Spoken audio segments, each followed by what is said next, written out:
Assalamu alaikum dear students. Welcome to the course of International Relations for undergraduate classes conducted by ComSet Institute of Information Technology, Virtual Campus Islamabad. Dear students, in the previous lecture we discussed about Warsaw Treaty Organization and CETO and finally CENTO. ये वो तंजीमें हैं जो कि दिफाई मकासद के लिए बनाई गई थी. After World War II, we saw the conflicts and the tension growing between the two camps, the Soviet Union and the United States. अब अमेरिका ने, यूएस ने अपने सिक्योरिटी के लिए और अपने यूरोपियन जो उनके फ्रेंड्स हैं उनकी सिक्योरिटी के लिए नीटो की तंजीम बनाई. So this includes US plus the countries which were in Western Europe. As a result, Soviet Union also did the same, and in 1955 it established an organization called Warsaw Treaty Organization. The purpose was the same, to protect the members and their territorial integrity and their sovereignty from the NATO powers. This treaty, Warsaw Pact, include Soviet Union and its allies which were from Eastern European countries, and these countries were under the full control of from Moscow, who would be controlling all these countries, and their decision would be taken by the Moscow. Warsaw Pact वक्त के साथ साथ अपनी अफादियत खोता गया. It becomes very weak with the passage of time. In 80s, as we saw that there was civil and political discomfort and the people were not happy. As a result, these Eastern European countries, they start losing their influence through communist hands, and the other non-communist becoming stronger. So they overthrew the communist governments. As a result, the Warsaw Pact members start withdrawing from the Warsaw Pact. तो जब इनके members वारसा को खैर बात कहने लगे, वहाँ से क्विट करते गए. ईस्ट जर्मनी चला गया, चेकोस्लोवाकिया चला गया. इसी तरह बाकी जो ईस्टर्न यूरोपियन कंट्रीज हैं, they also left Warsaw Pact. As a result and with the demise of Soviet Union, Warsaw Pact finally come to an end.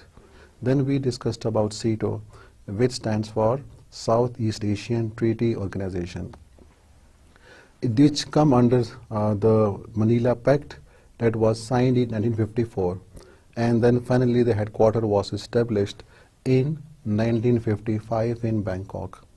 This was a military alliance with the sole purpose of defending its member countries from threat from communist. तो ये pact defence हवाले से बनाई गई थी, और ये इसमें जो कंट्रीज शामिल थे, so they were not very much from Southeast Asia. Rather, majority of the countries were from regions outside Southeast Asia. CETO is one of the least successful organization of the Cold War. इसमें CETO did not help Pakistan during the war with India in 1965 and 1971. Although Pakistan requested CETO as a member that the security of the country is at stake, therefore it should be provided military assistance. But the purpose of CETO was to contain communism. As a result, it did not offer any help to Pakistan. Therefore, Pakistan left CETO in 1972, and CETO was finally dissolved in 1977. फिर CENTO है, which stands for Central Treaty Organization. This was established in 1955 between Iran, Iraq, Pakistan, Turkey, and UK. US also joined this treaty. इसका पहला नाम Middle East Treaty Organization था, and the headquarters was in Baghdad. So because of a revolution in Iraq in 1958, Iraq finally withdrew its membership from CENTO. तो इसीलिए इसका नाम फिर Middle East Treaty Organization से चेंज करके CENTO रख दिया गया, which stands for Central Treaty Organization, and the headquarters was transferred to Turkey, Ankara.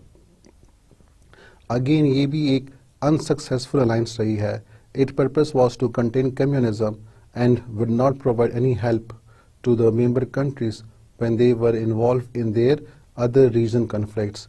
तो पाकिस्तान को again it did not offer any help in the year 1965 and 1971. इसी तरह during the Arab-Israel war, CENTO again did not involve itself in that war and did not provide any help.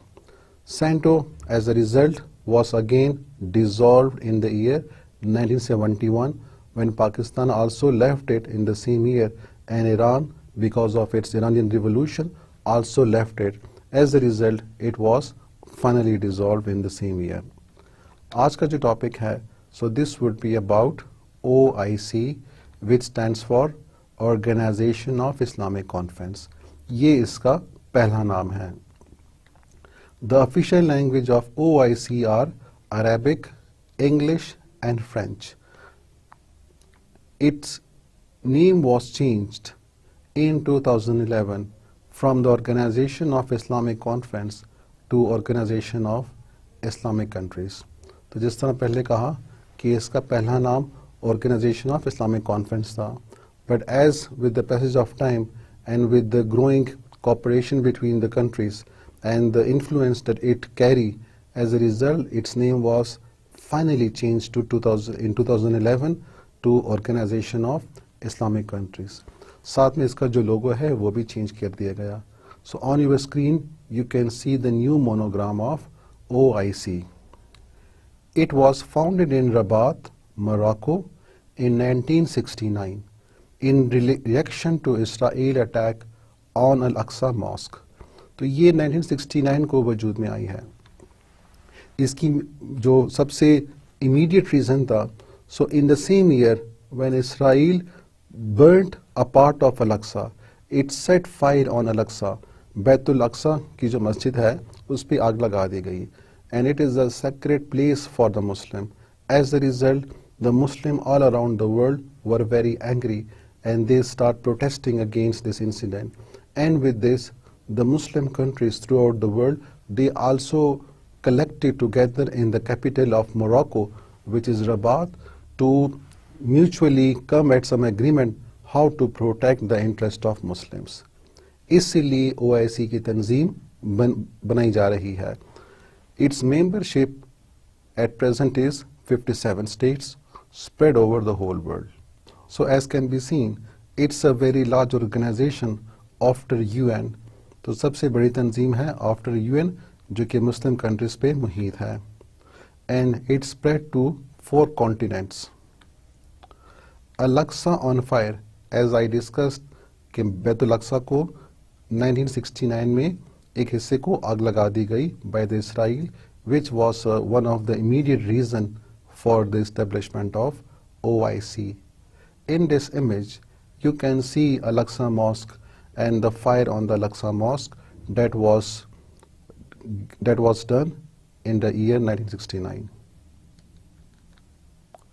The purpose of OIC. What is the purpose? आखिर क्यों बनाई गई? तो जिस तरह मैंने पहले कहा कि the immediate purpose was because Al-Aqsa was set on fire, and therefore the Muslim leaders came to the view how to protect the interest of Muslims. तो इसके लिए ये तंजीम बनाई जा रही है. अब इसके बाद जो बाकी purposes हैं which would be taken by this organization, so they are enhanced and consolidate the bonds of fraternity and solidarity among the member states. कि जितने भी member states हैं जो इस्लामिक member countries हैं तो उनके बीच में एक भाईचारे की फिजा बनाई जाएगी और उनके बीच में solidarity यकजहती होगी ताकि एक दूसरे के साथ closely काम कर सकें. Safeguard and protect the common interest of the member states. जो उसके member अरकान हैं उनकी कॉमन इंटरेस्ट और जो मफाद हैं उनके जो मुश्तरका मफाद हैं उनका तहफ़्फ़ुज़ किया जाएगा. Respect the right of self determination and non interference in the domestic affairs and to respect sovereignty, independence and territorial integrity of each member state. तो जो मेंबर अरकान हैं तो उनकी इन जो इंटरनल अफेयर्स हैं, उनके जो अंदरूनी मामलात हैं, उसमें कोई दखल अंदाजी नहीं हो गया. So every state would be independent in its internal affairs, but the organization would support the right of self determination. ऐसी जगह, ऐसे एरियाज जहाँ पे मुसलमान अपनी हकूक़ के लिए आवाज़ उठा रहे हों, अपनी सेल्फ गवर्नमेंट के लिए आवाज़ उठा रहे हों, तो वहाँ पे OIC would be helping it. It would be respecting that community, and it would be helping that community to overcome its problem and to get its right of self-determination. जिस तरह कश्मीर में है, जिस तरह फ़लस्तीन में है कि they are fighting for their right of self-determination, and they are fighting for self-government. Strengthen inter-Islamic economic and trade cooperation in order to achieve economic integration, leading to the establishment of an Islamic common market. तो जो member अरकान है, उनके बीच में माशी corporation establish किया जाएगा, उनके बीच में ट्रेड को प्रमोट किया जाएगा, ताकि ये जो मुसलमान है, so they are involved in economic activities, in business activities, in trade activities among each other, which will help these Muslim countries grow their economy, and this would also make them to arrive at a Islamic common market. उनके लिए जिस तरह European market है, जो कि European countries ने अपने लिए बनाई है, सो इस तरह ये जो तंजीम है, so this would try to make a common market for the Muslim countries, where they can easily sell and purchase their equipments, and their trade can be done through that market, and which would benefit all the member countries in that area. Exert efforts to achieve sustainable and comprehensive development and economic well-being in the member states. So again, it would also try to promote and to protect and to develop human development in the member states and the economic well-being of the member states, ताकि वहाँ पे जो human resource capital है उसकी तरक्की हो, लोग train हो, लोग एजुकेटेड हो. Protect and defend the true image of Islam, to combat defamation of Islam and encourage dialogue among civilization and religion. तो इसके साथ ही जो इस्लाम की एक ट्रू पिक्चर है उसको दुनिया को दिखाना है, क्योंकि वेस्ट में इस्लाम की पिक्चर डिफरेंट तरीके से पोर्ट्रे की जाती है. सो OIC would be fighting for making that image shown to the whole world, that Islam has a clear image. It is a religion of peace. It is not a religion of terrorists. Rather, it believes in respect for human rights. And all those efforts for defaming Islam, वो तमाम कोशिशें जो कि इस्लाम को बदनाम करती हैं, तो उसके खिलाफ OIC बरसरे पेकार होगी. वो कोशिश करेगी कि इस्लाम का जो ट्रू इमेज है, उसकी जो ट्रू पिक्चर है, वो दुनिया के सामने लाया जाए. Enhance and develop science and technology and encourage research and cooperation among member states in these fields. So again, that's the helping and assistance in improving the member states in the field of science and technology, ताकि जितने भी इस्लामी ममालिक हैं तो वो आपस में cooperation कर सकें. They helped each other in the field of science and technology, and also they would be helping each other and promoting research in the member countries. इसी के लिए बाकायदा OIC also give different types of funds for research projects and for the improvement of research and new findings in the Islamic world. What are the main bodies of OIC? So the main bodies of OIC are three. एक इसमें आता है Islamic Summit, दूसरा the Council of Foreign Minister, and the third is the General Secretariat.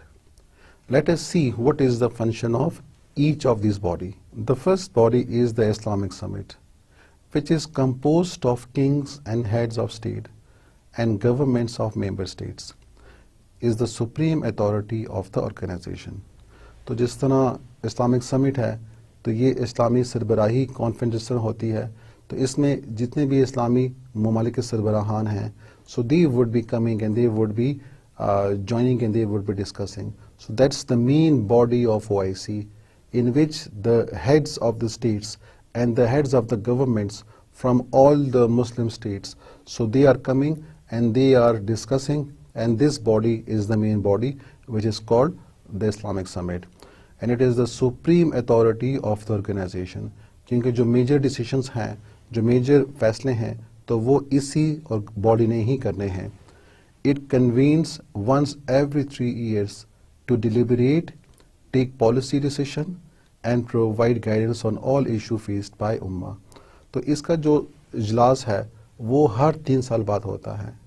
So after every 3 years, so these Islamic leaders, they combine and they have this Islamic Summit, in which they also take policy decisions.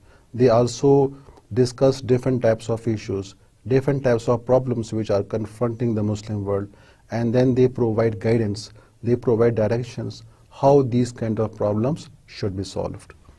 The second body is the Council of Foreign Ministers.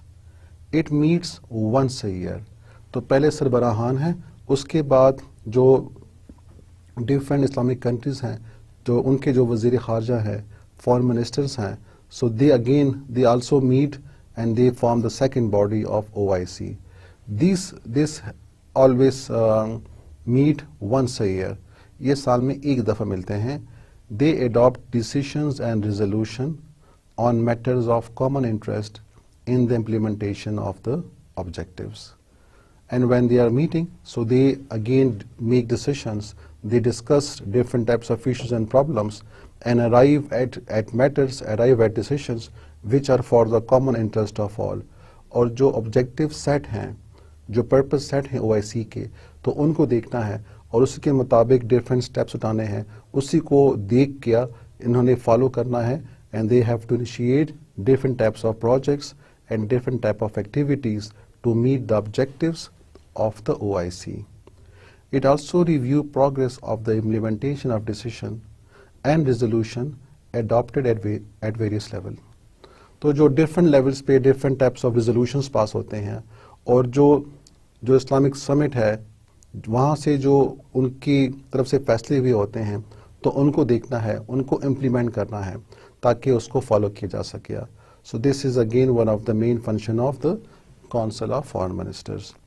And then the last body of OIC is the General Secretariat. It is the executive organ of the organization. It is entrusted with the implementation of decision of the two preceding bodies. तो ये official work करती है और जो फैसले OIC summit में हो चुके हैं या काउंसिल ऑफ फॉरेन मिनिस्टर में हो चुके हैं उसको इम्प्लीमेंट करना है, उसको अमली जमा पहनाना है. यहाँ पे ये बॉडी है जो कि एक्चुअली उन फैसलों को इम्प्लीमेंट करती है. OIC summit in Makkah, so you can see the Islamic Summit where all the Muslim leaders and they are having a photo session, and you can see that that's the main body of OIC. What are the achievements of OIC? It has helped in resolving different types of conflicts and tension between the Islamic world. It has helped in conflict resolution through diplomacy and through mediation, through talks, through negotiations.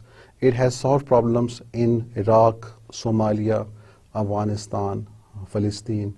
Iraq में इसने क्या किया? Iraq में it hold successfully the meeting of Iraqi Sunni and Shiite religious leaders and the signing of Makkah Declaration on Iraq to stop shedding blood and pave the way for national reconciliation. तो Iraq में जो सुन्नी और शिया के फसादात थे उसको उन्होंने रोका, उनके बीच में बाकायदा डायलॉग्स कराया, उनके बीच में बाकायदा मक्का डिक्लेरेशन हुआ, and as a result it prevented the bloodshedding in Iraq. It also strive against terrorism. It stress on promoting moderation and modernization for creating environment of peace and tolerance. It condemns terrorism in all its form. So its stand is very clear कि जो दहशतगर्दी है वो इस्लाम के खिलाफ है. इस्लाम में दहशतगर्दी नहीं है. Islam is the religion of peace and Islam promotes peace and Islam is strongly against terrorism. So OIC has a very clear stand that all those acts of terrorists which are done by the terrorist organizations, so they are not the true picture of Islam. It solves conflicts between Jordan and PLO and make them friends through agreements. It extends its activities from merely holding conference to covering international trade. तो OIC सिर्फ और सिर्फ conference नहीं करती है, सिर्फ इजलास नहीं करती, इसके अलावा भी ये बहुत से काम करती है. For example, it is helping in promoting international trade between the Muslim countries. It is helping in developing the business and economic activities between the member countries. It has also helped in promoting culture. So there are different culture exchange between the states. There is exchange of scholars, exchange of students, exchange of cultural delegation in the Muslim countries. It has also helped in promoting education. बाकायदा fund दिए जाते हैं, education को promote किया जाता है. Different institutions खोले जाते हैं which provides education, and it also gives many funding for the research activities and project as well. It has also helped in humanitarian activities. It provides aid to the member countries in case there is a problem or if there is a need. The failure of OIC. OIC also failed in many aspects.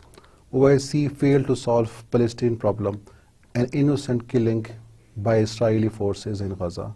तो ये almost सारे लोग कहते हैं कि फ़लस्तीन में जो हो रहा है और इसराइल जो मज़ालिम डाल रहा है, so OIC does not have a very clear stand. It doesn't react to those atrocities made by Israel. इसी तरह OIC also helped in solving Kashmir problem, and there are killings of thousands of people, of innocent people and children and women, but OIC is silent on it. It doesn't have again a very strong and bold policy on Kashmir as well. इसी तरह अफगान वार है, gulf वार है, and it was a silent spectator, खामोश तमाशाई बना रहा इसके ऊपर. OIC has achieved nothing to tackle or stop the increasing sectarian violence across the Muslim world. The trade and economic cooperation among Muslim countries is very less. Most of them have trade with West, and their accounts are in the Western banks. तो ये जो Islamic countries हैं उनके बीच में trade promote करने की कोशिश तो करती है, लेकिन इसके बावजूद the trade between Islamic countries is very less. It is only in some very few aspects, in some very few fields, and not in all fields. The Muslim countries have most of their economic relations are with the Western powers, with the Western countries, and they go for the trade, and they prefer to go for the trade with the Western countries. As a result, the trade between Muslim countries is very less. इसी तरह it also has failed in solving disputes between OIC member states, जिसमें border demarcation है, जिसमें political differences है, कहीं पे बादशाहत है, कहीं पे जमहूरियत है, and as a result again there are conflicting ideologies in different these Middle East and Arab countries, and they also are involved in different types of border activities and ethnic and cultural conflict as well. So still OIC needs to go a long way for becoming an effective Muslim countries representative body. तो OIC अभी भी काफ़ी दूर है, इसने काफ़ी सफ़र करना है, अभी भी इसकी अचीवमेंट्स ऐसी नहीं है जिस तरह होनी चाहिए. ये एक सेकंड लार्जेस्ट बॉडी है, but still it hasn't voiced its concern globally. It has to reach through the whole world. It has to go with a strong voice in the whole world, which is lacking. So we hope that inshallah in future OIC will have the capability to achieve that potential and to make its voice and concerns spread throughout the global world and make OIC as an economic and strong body. Dear students, so we are finished with the organizations. Now let's come to our next topic, which is called disarmament and arms control. ये हमारा new unit है, so let's have introduction about this unit. In this unit, we will study about arms control definition and concept. We will discuss about armament and its effects. Difference between arms control and disarmament. Need for disarmament. Disarmament effects. Conclusion. तो शुरू करते हैं इस unit को. So we start with the concept of arms control. Arms control में एक बहुत ही interesting बात है कि लोग कहते हैं कि ये जो आर्म्स हैं, basically if you come to the nuclear technology and if you come to atom bombs, so atom bomb basically energy coming from the atom है. तो उसके बारे में एक बात है कि we don't rule atoms, rather these atoms rule us. कि हम ये सोचते हैं कि जो एटम्स हैं हम इस पे हुकूमत चला रहे हैं, हम इस पे हुक्मरानी कर रहे हैं, लेकिन फैक्ट तो ये है कि ये जो एटम्स हैं, ये जो स्मॉलर पार्ट्स हैं, so they are ruling us, they are creating fear in us, they are responsible for the war, they are responsible for the peace. So these atoms are controlling the people, they are controlling the state, and we are not controlling the atoms. So atoms is the main agent which is controlling our behavior. तो ये तो थी खास interesting बात. Let's start our chapter. Arms control does not mean reducing arms and weapons or force. It is simply an agreement made between adversaries to limit the weapons that might be used in warfare between them. तो arm controls, कुछ लोग ये समझते हैं कि arm control का मतलब है अपने असलहे को कम करना, इसको ख़त्म करना, हालांकि इसका ये मकसद नहीं है. Arm control doesn't mean reducing the weapons, rather it is an agreement between the different conflicting states. दो रियासतें या दो से ज़्यादा जो रियासतें हैं, जो मुल्क ममालिक हैं, जब उनके बीच में एक ऐसा अग्रीमेंट हो कि वो अपने जो आर्म्स हैं, जो वेपन्स हैं, उसको एक कंट्रोल तरीके से आगे ले जाएं, so this would be called arms control. तो आर्म्स कंट्रोल में remember the states are acquiring weapons, the state are acquiring arms, but they are acquiring arms in a control manner. इसमें एग्रीमेंट दोनों states के बीच में हो जाती है कि किस तरह उन्होंने जो आर्म्स वो हासिल कर रहे हैं उसको एक कंट्रोल तरीके से लेके आगे जाना है. So it is a cooperative and multilateral approach to armament policy instead of a blind race through mutual consensus. So through mutual consensus, through agreements, the state agree, they cooperate with each other that they would go for armaments. वो असलहे को हासिल करेंगे लेकिन एक systematic तरीके से, एक ख़ास तरीके से. They would not go for a blind race. दोनों के बीच में असलहे की दौड़ नहीं होगी, एक अंधे असलहे की दौड़ नहीं होगी, जिसमें the state keep on acquiring arms and arms without noticing that they are accumulating such a large stockpile of arms. Rather the states agree that they will acquire arms in a controlled manner, and through mutual agreements they come to this point. According to Jeffrey Larson, any agreement among states to regulate some aspect of their military capability or potential. The agreement may apply to location, amount, readiness, and type of military forces, weapons and facilities.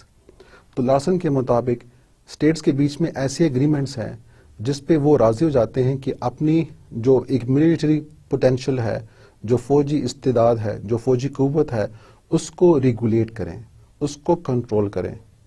मतलब है कि अपनी फौजी ताकत को control करना है दो स्टेट्स के बीच में. कैसे कंट्रोल करना है? It may be apply to location, कि जो उनकी लोकेशन है जिसमें वो मिलिट्री बेसिस बना सकते हैं डिफरेंट जगहों पे, तो दे कैन अग्री कि they will decrease the military bases. They may agree on decreasing the amount of weapons, कि वेपन्स की तादाद को कम करें. They may also agree on the different types of military force, कि कौन सी फौज को वो उन्होंने बढ़ाना है, नेवल फौज कितनी बढ़ानी है, एयर फोर्स कितनी बढ़ानी है, जो ज़मीनी फौज है उसको कितनी बढ़ानी है. So they through mutual agreements they are discussing with each other and arriving at a controlled manner of acquiring weapons and the facilities and the funds. According to Hedley-Bull, armed control is a restraint internationally exercised upon armament policy whether in respect of the level of armaments, their character, deployment or use. तो again according to Bull it's the restraint, एक परहेज है, एक इज्तिनाब है।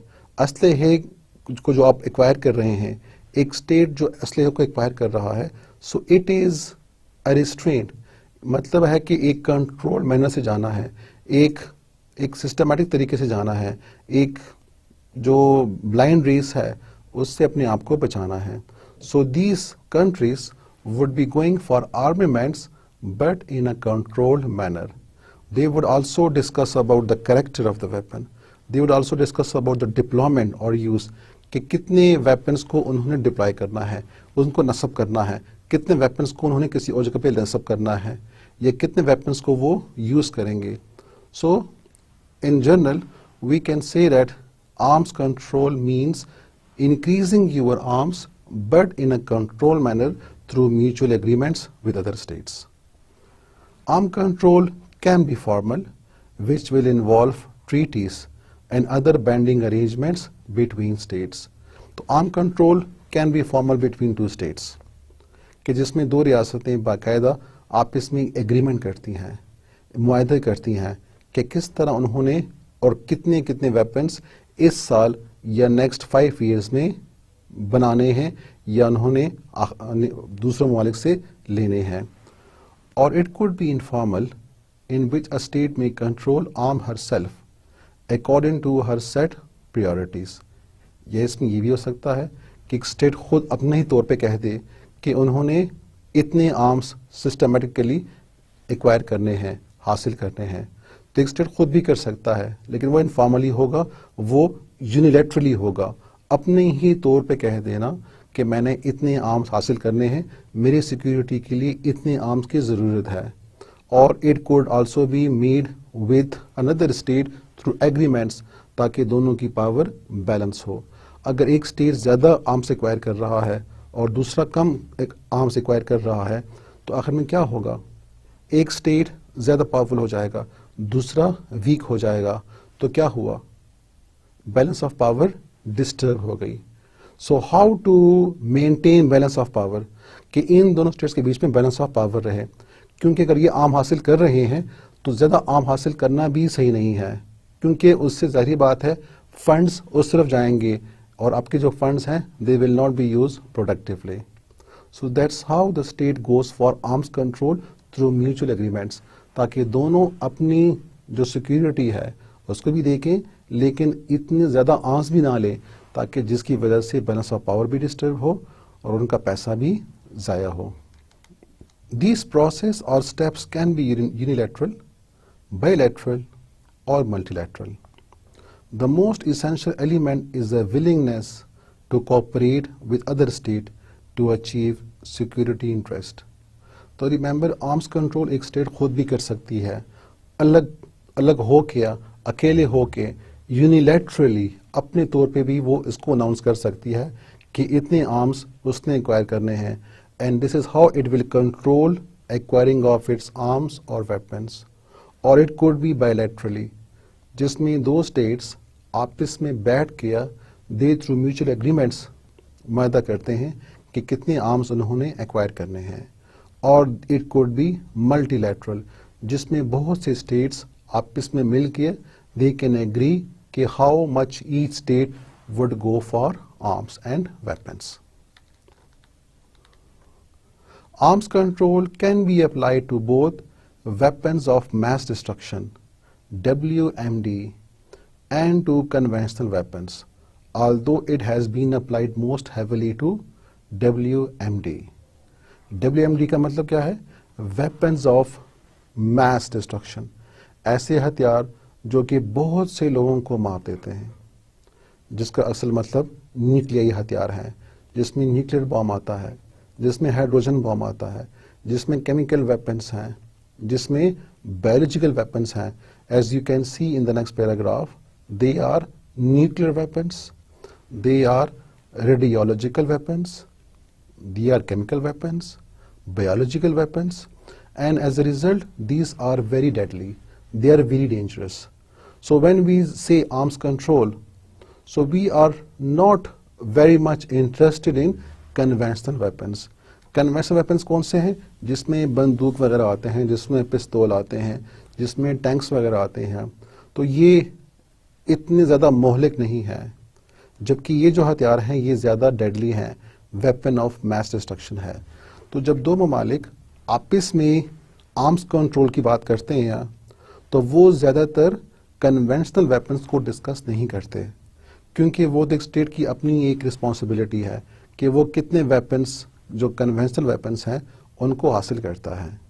लेकिन अगर mess destruction weapons की बात आती है, जो ख़तरनाक हथियार हैं, सोफिस्टिकेटेड वेपन्स हैं, न्यूक्लियर वेपन्स हैं, उसमें फिर स्टेट्स जिनके पास ये ताकतें मौजूद हैं, जिनके पास ये वेपन्स मौजूद हैं, तो फिर वो आपस में एक दूसरे के साथ एग्रीमेंट करती हैं कि कितने एटम बम या कितने केमिकल वेपन्स बनाने चाहिए. तो इस तरह वो आपस में एग्रीमेंट करते हैं. So when we say arms control, so we are mostly interested in controlling these weapons, weapons of mass destruction. Conventional weapons are not much covered because of the implied right of sovereign states to possess them for security and defense. तो जो weapon of mass destruction है वहीं ज़्यादातर arms control में आते हैं, और जो कन्वेंशनल वेपन्स हैं तो उनकी तो ज़रूरत है स्टेट्स को. The states need conventional weapons for their security, for their interest. So therefore conventional weapons will not be most frequently discussed in the arms control, rather it would be the weapon of mass destruction that will be discussed in this chapter. Arms control contributes to a more stable and calculable balance of power. जब arms control होगा तो इससे आपके पास एक balance of power की situation आएगी, क्योंकि जब दो स्टेट आपस में बात करेंगे तो वो ये देखेंगे कि एक दूसरे से ज़्यादा ना बना दिया. अगर एक कहता है कि मैं 10 बनाऊंगा, दूसरा कहेगा कि मैं 9 या 11 या 10 बनाऊंगा. In this way they increase their weapons in a systematic way and still maintain balance of power. अगर एक स्टेट का है थ्रू एग्रीमेंट कि मैं 10 बनाऊंगा, दूसरा कहे मैं 1000 बनाऊंगा, so can you see it is not balanced, and therefore it would not be arms control. Arms control is acquiring weapons, getting weapons in a controlled manner.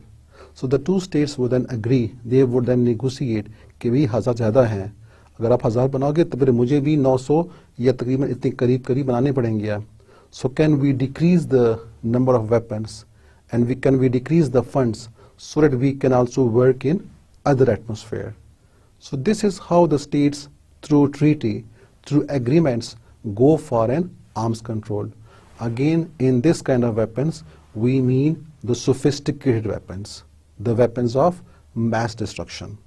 In this image, you can see the different nuclear powers and how many weapons each of the power may possess. तो आपको नजर आ रहा है कि USA के पास सबसे ज़्यादा weapons की सस्पेक्टेबिलिटी है कि somewhere 10,000 are expected with USA. With Russia 15,000 है, जबकि बाकियों के पास कम है. Remember this is only an estimated number based on speculation. It may not be right. Armament versus disarmament. Before going to the topic of disarmament, let us first of all discuss what is armament and what are the implications of armaments. Armament is acquiring arms, increasing armed forces, their military bases and their spending. तो जब मैं कहूँगा armaments or in IR, when we say armaments, so we mean a state acquiring weapons, a state acquiring arms, या a state increasing its armed forces. क्योंकि अगर अपनी फौजों को आप बढ़ा रहे हो तो ये भी आर्मीमेंट्स है, आप फौजी तैयारी कर रहे हो. अगर आप अपनी मिलिट्री बेसिस को बढ़ा रहे हैं, increasing the military bases, increasing the military stations, again this would be taken as armaments because you are spreading your army in different bases for different types of purposes. Or when a country increase its military budget, when it increased its spending on the military, again this would be called armaments, because the budget would be going somewhere to be used in somewhere for acquiring weapons or for acquiring their military bases or increasing the forces. This is prevalent since ancient times. State acquired arms and weapons for their security. तो ये सिर्फ आजकल के ज़माने में नहीं है, ये पिछले ज़माने से ही बातें आ रही हैं. Even the older states, the ancient states, they used to acquire arms and weapons. So armament is as old as the person, as old as the people, because throughout the ages, the states were acquiring arms and weapons for their security. But armament in those days, in the ancient days, armament was done mostly during crisis and tension. तो पिछले ज़माने में armaments कब होता या ज़्यादातर कब होता? उस वक्त जब एक स्टेट को ख़तरा लाक होता, जब उसको ये इत्तला पहुंचती कि कोई दूसरा स्टेट आपके ऊपर हमला करने वाला है या सिचुएशन स्टेबल नहीं है, सिचुएशन कन्फ्लिक्टिंग है, तो उस वक्त वो जो स्टेट था, it would try to make weapons, it would try to make arms, and not during the normal time. It was not very much, the forces would not be mobilized and the weapons would not be very much, but when the time for the war would be near or during conflicting situation, then the state would order to make weapons. So armament was done mostly during crisis and tension. The states mostly struggled for quantity of arms at that time. तो शुरू के जो states हैं, जो कि ancient states हैं, जो कि पुराने states हैं, तो उसमें जो असलहे की मिकदार दिया, उस पे फोकस किया जाता कि ज़्यादा से ज़्यादा असलहा बनाएं, ज़्यादा तलवार बनाएं, ज़्यादा घोड़े लें, ज़्यादा तीर कमान बनाएं, क्योंकि सारों के पास यही चीज़ें हुआ करती थी, तो वो उसको ज़्यादा यूज़ किया करते हैं. But with development of science and technology, quality becomes more important. तो अब जब साइंस और टेक्नोलॉजी ने तरक्की कर ली है, अब नंबर इतने अहम नहीं रहे, अब क्वालिटी ज़्यादा इम्पॉर्टेंट हो गई है. So now the states are focusing on the quality of the weapons rather than the quantity of weapons, because the quality is more dangerous. One nuclear bomb is enough as compared to a million pistols and guns. So this is how the states are now stressing or emphasizing the quality in the modern nation-state system. The European states fell in a mad race for arms due to rivalry between the European states. तो जो Europe में ये कशीदगियाँ रही हैं, ये 19th century, 20th century, so because of that rivalry between different states, because of the rivalry between France, England, Germany, Russia, so these rivalries made these European countries go for a blind race for weapons. So they start getting weapons. They fell in an arms race and they were compiling weapons upon weapons. As a result, they were becoming stronger and stronger, and military spending was also increased. Weapons becomes more sophisticated and perfected. तो जब ये arms हासिल कर रहे हैं, साथ में इनके पास पैसा भी है, so they are spending more on the arms and the quality of arms, and they are also perfecting their technology. अपनी जो टेक्नोलॉजी है उसको मज़ीद बेहतर कर रहे हैं, तो उनके पास जो वेपन्स हैं वो ज़्यादा सोफिस्टिकेटेड बन रहे हैं, ज़्यादा ख़तरनाक बन रहे हैं, पेचीदा बन रहे हैं. And the weapons are also more perfect now. They can easily hit the target. And with this, military alliances and counter alliances were also formed. So we see that as they were getting weapons, they were getting arms, so they were also forming alliances. वो अब alliances भी बना रहे थे, वो तंजीमें भी बना रहे थे. So this created suspicion and fear and thus resulted in wars.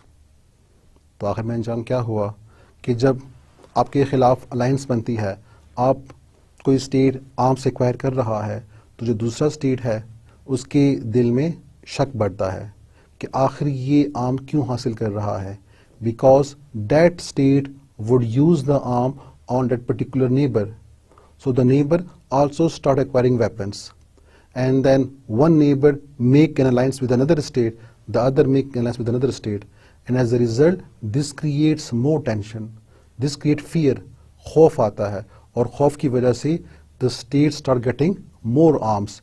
As a result, finally, when they have the weapons, so they would start fighting with each other. And this World War I and World War II happened because of this reason. So, however, armaments continue after World War II due to Cold War between US and SU. तो हम देख रहे हैं कि even world war II के बाद भी वो कहते हैं अकल काम नहीं आई. Again the two superpowers, they start getting more and more sophisticated weapons. They start getting more and more nuclear bombs. The US and Soviet Union, they were again in a blind race. They were acquiring arms and weapons. New military alliances and blocs were formed, such as NATO and Warsaw. तो again वही history repeat हो रही है जो world war I से पहले थी कि वही वेपन्स हासिल किए जा रहे हैं, वही आर्मामेंट्स हैं और उसी तरह की तंजीमें बन रही हैं. We have military alliances being now made, but these alliances were now open, they were not secret. World war I में they were secret alliances, but now the alliances are open. So we can see the alliance of NATO and the alliances of Warsaw Pact. Strategic and more sophisticated weapons invented. For example, spy satellites, ballistic missiles, nuclear bombs. तो आपको नजर आ रहा है काफी खतरनाक किस्म के हथियार इस वक्त बन रहे हैं जो कि पहले नहीं दिया, जिसमें बाकायदा जासूस सैयारे आ गए हैं, मिसाइल्स आ गए हैं, न्यूक्लियर बॉम्ब बन गया, hydrogen bomb was invented, intercontinental ballistic missile, ICBM से कहते हैं कि एक कॉन्टिनेंट से लेके it can target another continent after traveling for thousands of kilometers. Now they were fighter planes with precise targets. So what was the effect of such policy? What was the effect of these armaments? The effects were that it led to the wastage of resources. Lots of money was spent on arms manufacturing and imports. Besides, money was stopped from being spent on industry and trade, and thus resulted in inflation and economic crisis. तो जब नजर आ रहा है कि ये जो जितने पैसे वेपन्स पे लग रहे हैं और ये काफ़ी ज़्यादा पैसे इन चीज़ों के ऊपर लग रहा है, तो ये पैसा if it was used for industry and for trade, it would have been very beneficial. But now this money was not used on that particular fields. Rather, they were used on weapon industry, on arms industry. As a result, we see the wastage of resources. The second is less funds for humanitarian purposes and developmental activities. अगर आपका ज़्यादा पैसा weapons पे लग रहा है, इसका मतलब है कि जो डेवलपमेंटल एक्टिविटीज़ हैं और जो सोशल सर्विसेज हैं उनके ऊपर पैसा नहीं लग रहा, बल्कि उनसे पैसा लेके और जगह पे खर्च हो रहा है. Hindrance to national development and threat to democratic process. इसी के साथ जाहिर बात है, if the country is not developing, if the developmental sphere is stopped from funds, so the country national development would be stopped and the democratic process would also be threatened because the military would be getting stronger and stronger. So another effect of armament is that it produces suspicion, it produces fear and distrust, and because of this there is a threat of war. क्योंकि जब दो states आपस में असलहे की दौड़ में लगे रहेंगे तो उसकी वजह से शक्कों को शुबहात पैदा होंगे, उसकी वजह से खौफ पैदा होगा. और उसके बारे में बैकर कहता है कि armaments produce fear and fear produces more armaments. कि जब आर्मामेंट्स कोई स्टेट करता है तो उससे दूसरा स्टेट को खौफ पहुंचता है और उस खौफ की वजह से वो मजीद असलहे की दौड़ में लग जाता है. So remember, that's a cycle. Armaments produce fear and fear produce more armaments. So what is happening? you are wasting the resources on armaments, and these kind of armaments again affects the relation between states. It affects the cooperation between states, and due to this, what actually happen is that the states are in front of each other. They are eye to eye with each other. Now they are in a state of conflict and tension, which may result in a war. So after this, as we see that the threat of a horrible war, the threat of another war was there, क्योंकि जो दो camps हैं, they are involved in armaments, they are involved in strategic weapons acquiring, and they are testing their nuclear weapons. So this cannot go for a long, क्योंकि दोनों की economies जो है वो disturb हो रही हैं, and a threat of war is always there. So what we can suggest now, that there is a need for disarmaments. आखिर कब तक states असलहा हासिल करते रहेंगे, असले की दौड़ कब ख़त्म हो गया? तो अब एक ऐसा स्टेज है कि the countries should go for disarmaments. So what is disarmaments and why a state should go for disarmament? So the reason for disarmament is that armament instills fear and distrust in neighboring states for their security, thinking that the other state is undertaking military preparedness and possibly attack. क्योंकि जब कोई country armaments पे लग जाती है, when it start getting arms and weapons, so it produces fear, and because of the fear, the other neighboring states become very suspicious. It also start acquiring weapon because it think that the other state is making weapon or acquiring weapon for attack on it. तो armament से remember क्या बनता है, क्या पैदा होता है? It produces fear. According to US report of 1951, it say our arms create fear in Russia. Russia arms create fear in us. By seeking to deter Russia by military might, we are inevitably forced to plunge the world into an arms race. An arms race is not conducive to security. ये US की report है जो कि 1951 में शाया हुई है, और वो ये कहता है कि जो हमारे वेपन्स हैं, जो यूएस के वेपन्स हैं, वो रशिया में खौफ पैदा करता है, और जब रशिया वेपन्स पैदा करता है तो वो हमारे अंदर खौफ पैदा करता है, और इसी खौफ की वजह से हम दोनों क्या कर रहे हैं, हम आर्म्स हासिल कर रहे हैं. We are getting weapons, and this arm race is not good for the security of the world. This is not good for the security of any country. So if armament leads to war, then it means disarmament would lead to peace. अब ये opposite है. अगर कोई state armament में involve है, तो उसकी वजह से क्या होगा? There would be tension. There would be threat to the world peace. अगर हम इसके opposite जाएं, if we disarm, अगर हम अपने जो वेपन्स हैं जिसने ये खौफ पैदा किया है, अगर हम इसको ख़त्म कर दें तो क्या होगा? क्या अमन कायम नहीं होगा? Because if arms leads to war, then this means disarm should lead to peace, because that is the opposite. So this means disarmament may lead to peace. It may lead to good friendly relations. This is according to Palmer and Perkins, that disarmament may lead to peace. However, through mutual agreements to limit arms, or disarmament can open up communication between states. अब एक state अपने आप को तो disarm नहीं कर सकता, उसके लिए it has to go with an agreement with another state, that's the enemy state, और दोनों ने आपस में मिल के बैठ के ये डिस्कस करना है कि how many arms and how much arms they should give up or they should reduce. So disarmament में they would be reducing their arms, they would be giving up their arms through mutual agreements, and this would lead to greater transparency. Again, this would also lead to better understanding of a state's intention, क्योंकि जब दोनों states आपस में बैठ के बात करेंगे कि जो हमने weapons हासिल किए हैं ये हमारे लिए बेहतर नहीं है, let us give up these weapons, let us destroy these weapons. So this would create more understanding between these two countries. This would create more close relation, and better friendly ties between these countries. This would increase the understanding between these two countries.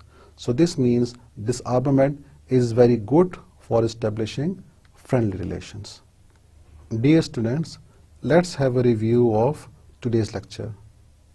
हमने पहले OIC पढ़ा and we discussed that OIC was founded in 1969. The purpose of OIC was to look for the mutual interest, to look after the common interest of the Muslims. The cause or the reason for making OIC was the incident of fire on Masjid al-Aqsa, जब मस्जिद अल-अक़सा के हिस्से को आग लगा दी गई. And because of it, the Muslims of the world become very resented, they become very angry, and the leaders of the Muslim countries also met in Rabat, Morocco, and they established OIC. The earlier name was Organization of Islamic Conference. The name was then changed to Organization of Islamic Countries. It has three main bodies. One is the summit, the second is the Council of Foreign Ministers, and the third is Secretariat. जो summit है उसमें जितने भी इस्लामी ममालिक के सरबराहान हैं वो आते हैं and they discuss the different issues, the different problems and the different challenges that are occurring to the Muslim Ummah. They meet after every 3 years. उसके बाद जो उसका Council of Foreign Ministers है उसकी बारी आती है जिसमें Foreign Ministers of the Muslim countries they come. Their meeting is every one year, and they discussed the issues and the problems which are discussed by the summit and try to implement them and try to see other issues and problems and to practically implement them and to find solutions and problems to the different tasks and the different challenges facing the Muslim world. Secretariat is the executive organ of the OIC. It implements the decisions made by the Council of Ministers, Foreign Ministers and the summit. उसके बाद we discussed arms control and disarmament. In arms control, we discussed that by arms control we do not mean the increasing of arms, but rather it means the controlling of acquiring of weapons, the controlling of acquiring of arms. So it refers to a systematic way of acquiring weapons. This is through mutual agreements between states, or it could be even unilaterally, in which a state by its own can decide and can announce that it is going for decreasing for arms control, which means regulation of arms. It will acquire arms in a controlled manner.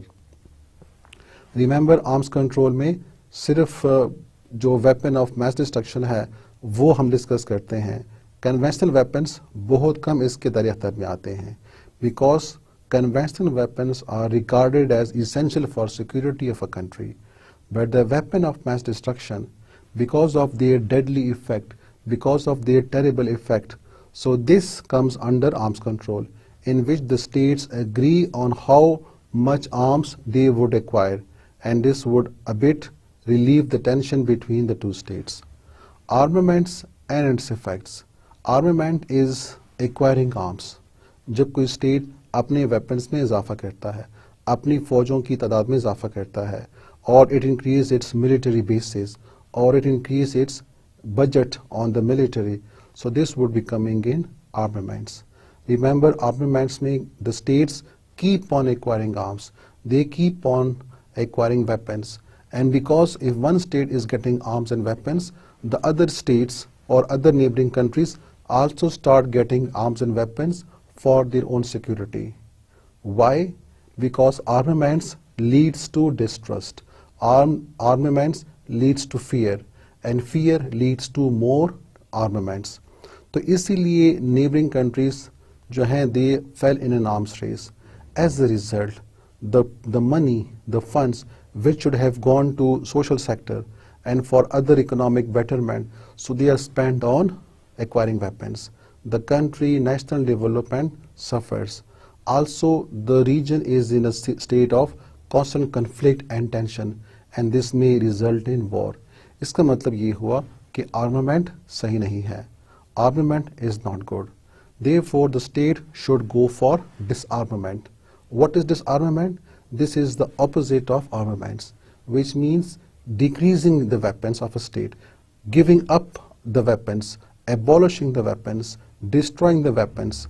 So this would be called disarmament. Why? Because if arm race or armaments leads to tension, this means disarmament leads to peace. तो ये फलसफा है disarmament का. With this we come to the end of today's unit. I hope you have understand. I wish you best of luck. Allah Hafiz.